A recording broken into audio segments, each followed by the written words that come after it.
But regardless, di ba? That's the chairman. 60% Filipino-owned yan. Mas gugustuhin ko na yung chairman ko Pilipino. Bakit ko ibibigay sa dayuhan yan?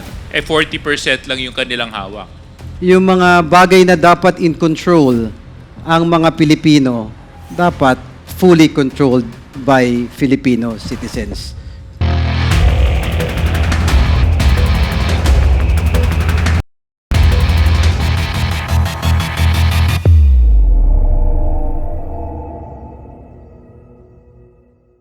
Ako lang kasi na bagabag ng kaunti doon sa mga ibang informations, ma'am, na narinig ko, attorney. For example, ano ba yung nabanggit kanina, yung chairman ba? Sino po ulit ba yung chairman? Based on the 2024 GIS ng NGCP po, the chairman is Mr. Zhu Guangzhou. Ang nationality niya po na naka-indicate dito sa GIS ay Chinese.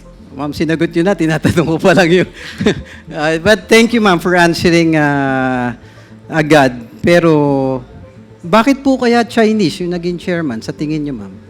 Katulad po ng sagot ko kanina, Mr. Chair, how the Board of Directors operate,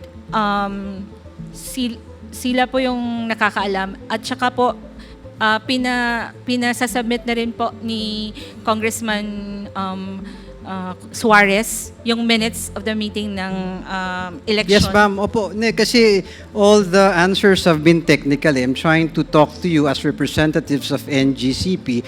Our board of directors is composed and how they proceed with their order of business. Ang chairman po ng board only presides para pong nag-preside. So, kung bagabag dahil Chinese. dahil meron siyang pwedeng ma-exercise na compulsion, Nagpe-preside lang siya. That is your opinion. that's my opinion, and as they are constituted, Mr. Chair. Yes, I understand that. That's the technical. Yeah, but the reality is, yung chairman, alam naman nating lahat, hindi lang naman hanggang sa preside. Yun naman ang realidad. Pero I won't stay with that. Ang nag-aalala lang ako si ma'am, yung mga narinig kong information, yung control over management, yung extent of influence in decision-making ng operations, medyo nakaka-worry. Control over technical operations. Ma'am, ano po ba yung CTO, yung Chief Technical Officer? Ano po ba ang tungkulin nun? Good evening, Mr. Chair. Yung Chief Technical Officer po, under sa kanya yung 4 na grupo, yung System Operations, Planning and Engineering, Operation and Maintenance, and Technical Management Department. Yung Chief Technical Officer natin, Pilipino naman po. Tama po, Filipino po.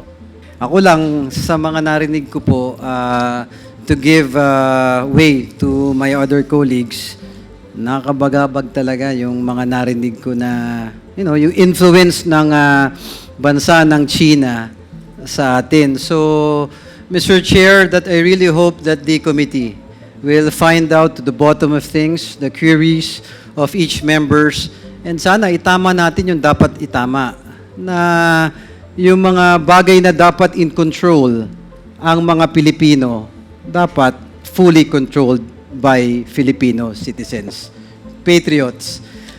Just one quick manifestation, Mr. Chair, na I'm in full support of the investigation of this committee, and in the end, wala naman pong magmamalasakit sa ating mga Pilipino.